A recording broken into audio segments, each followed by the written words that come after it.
Assalamualaikum warahmatullahi wabarakatuh. Hari ini kita akan ketemu lagi dalam pembahasan kekhalifahan Islam. Hari ini kita akan membahas tema yang kedua. Kalau yang pertama kita udah bahas dinasti Umayyah dan Abbasiyah. Hari ini kita akan bahas untuk dinasti Fatimiyah dan Turki Utsmani atau Utsmaniyah ya. Masih sama ditemani oleh Sonia Naswa. Hari ini kita bahas ya Fatimiyah dan Turki Utsmani. Silakan Mbak. Ini selanjutnya ada dinasti Fatimiyah 909 sampai 1171 Masehi. Pusatnya di Kairo, Mesir. Iya, Mesir. Dinasti Fatimiyah ini didirikan sebagai tandingan dinasti Abbasiyah yang berkuasa di Mesir. Dan awalnya Syiah Ismailiyah tidak menampakkan gerakannya secara jelas. Oh ini aliran Syiah. Iya, aliran Syiah. Hingga muncul Abdullah bin Maimun yang membentuk Syiah Ismailiyah sebagai sebuah sistem gerakan politik agama. Oh gitu. Ya. Kita akan mengangkat raja pentingnya. Kita mengangkat dua ya, yaitu Billah dan Al-Aziz. Ya. Saya lebih kenal Al-Aziz loh. Iya. Karena puncak kejayaan luar biasa ya. Oke, silakan. Yang pertama ada Al-Mahdi Billah. Ini tuh khalifah pertama yang memerintahkan ulama untuk menulis buku menentang orang-orang yang ingkar dan pembangunan yang dilakukan di masa itu meliputi peremajaan bangunan Ka'bah dan Masjid Nabawi. Oke. Untuk kehebatan Al-Aziz ini kan mencapai puncak kejayaannya ya. Namanya disebut-sebut dalam khotbah Jumat mulai dari pesisir Laut Merah, Syam hingga ke Maroko. Memang luas wilayahnya umumnya di Afrika Utara ya. Iya. Ya. Dan tidak hanya melestarikan semua capaian yang sudah dirintis, melainkan menyempurnakannya sehingga semua capaian tersebut benar-benar mengakar di Mesir. Iya, Al-Aziz. Iya. Kekuasaannya Afrika Utara, Sisilia, pesisir Laut Merah kan sudah lebih dominan di Afrika Utara dan pantai Mediteran ya. Iya. Lebih dominan di situ. Nah, ilmu pengetahuan Fatimiyah ini ada perpustakaan di dinasti Fatimiyah ini dikenal dengan nama Dar al-Ulum. Hampir sama kayak yang kita bahas Abbasiyah ya, perpustakaan. Emang ilmu dari perpustakaan ilmu akan berkembang. Dan ini tuh berisi berbagai ilmu pengetahuan sehingga melahirkan sejumlah ulama. Ada Muhammad ulama dan ilmuwan ya. Iya, ilmuwan. Ada Muhammad al-Tamimi, ahli fisika dan kedokteran. Al-Kindi, sejarah dan filsafat. Al-Luqman, ahli hukum dan menjabat sebagai hakim juga. Dan Ali ibn Yusuf sebagai seorang astronomi. Abu Ali al-Hasan bahasa Latin. Dan Ibn al-Haisam yang merupakan peletak dasar ilmu fisika dan optik. Dan yang terakhir ada Ammar ibn Ali al-Mausili. Oke. Tidak kalah hebatnya dengan Abbasiyah, tidak kalah hebatnya. Dan saya kalau bicara tentang Mesir, di ingatan Bu Muki mesti bayangannya Al-Azhar. Dan betul ternyata Al-Azhar itu, Universitas Al-Azhar yang luar biasa hebat itu merupakan peninggalan dari dinasti Fatimiyah. Itu udah lama banget ya.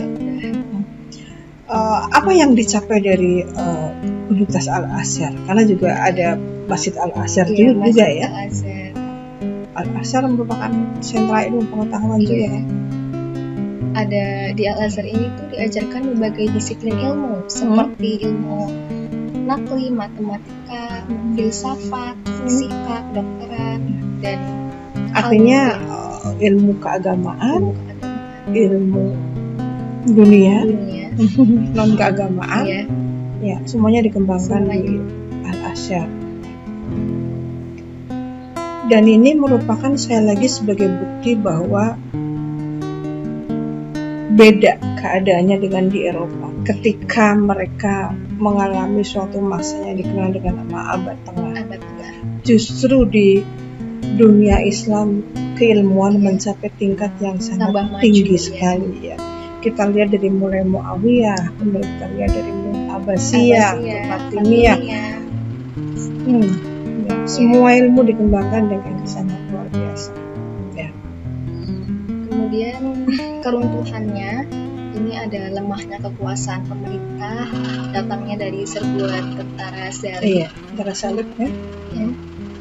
Dan adanya resistensi dari orang-orang Sunni dan Nasrani di Mesir. Karena memang periode peristiwa perang salib ya. Terjadinya persaingan paceklik yang melanda sehingga menyebabkan kelaparan. Oh gitu.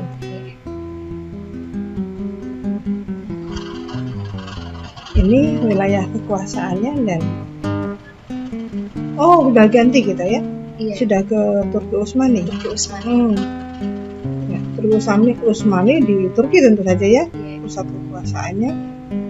Silakan. Turki Utsmani ini sebuah kekhalifahan yang sangat kuat dalam sejarah Islam, dan dinasti Turki Utsmani ini yang berkuasa cukup lama, yakni sekitar 625 tahun. Turki Utsmani ini pernah berjaya di bawah pimpinan Sultan Mehmed II atau sebutannya Al-Fatih. Nah ini sangat legendaris banget, Al-Fatih, sang penakluk dia yang pernah menaklukkan Konstantinopel dengan heroik sekali cerita penaklukan Al-Fatih ini ya. Sudah pernah kita bahas di kelas 10 ya. Di kelas 10 Al-Fatih, tokoh yang luar biasa. Dialah yang kemudian menjadi luar biasa ketika melakukan Konstantinopel Bizantium ya, atau Bizantium.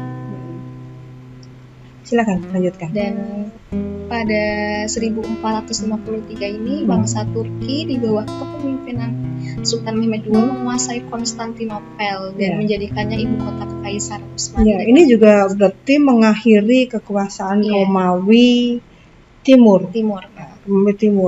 Romawi Timur. Dan kekuasaan Islam. Mulai muncul di sana, memperkuat basis-basis Islam yang lain yang ada di sekitar sana sampai dengan Spanyol kan juga. Spanyol.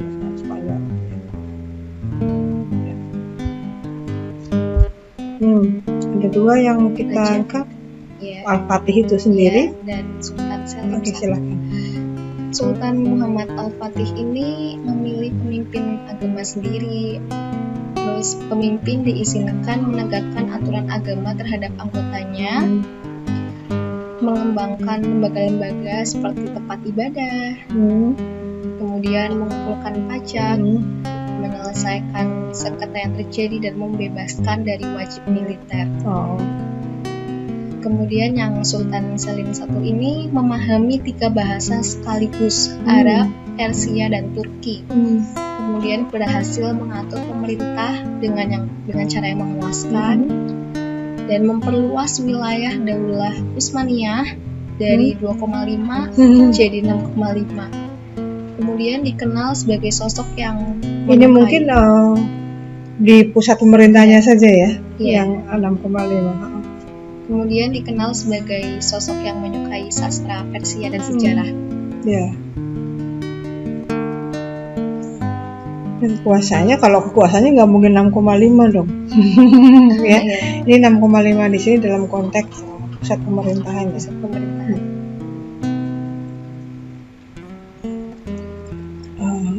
Luas daerah taklukannya kita bisa melihat di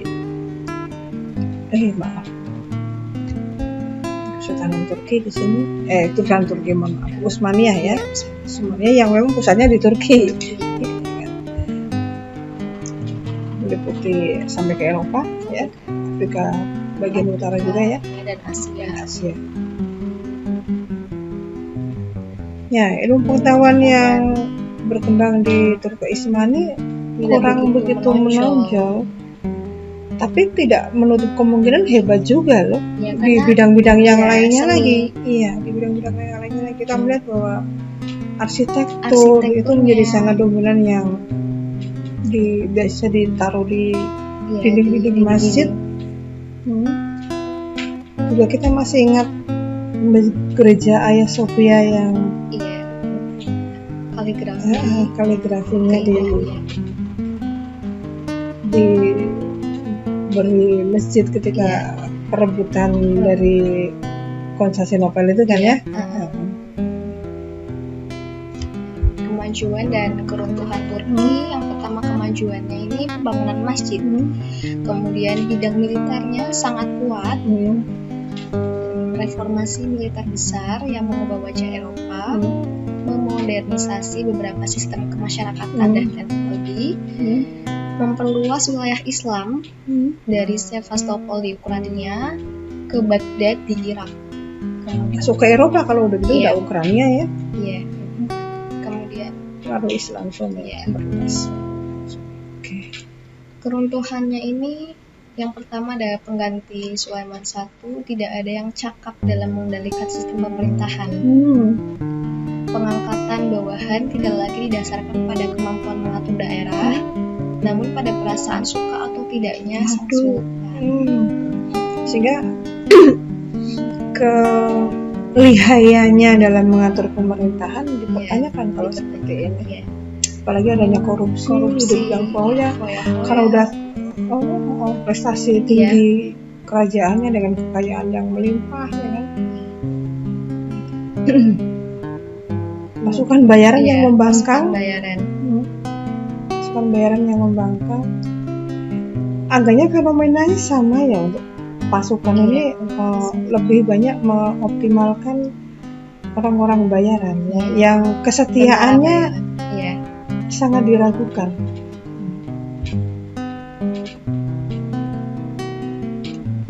Lanjutan keruntuhannya, pada awal abad ke-17 kekaisaran ini mulai mengalami kemunduran secara ekonomi dan kekuasaannya.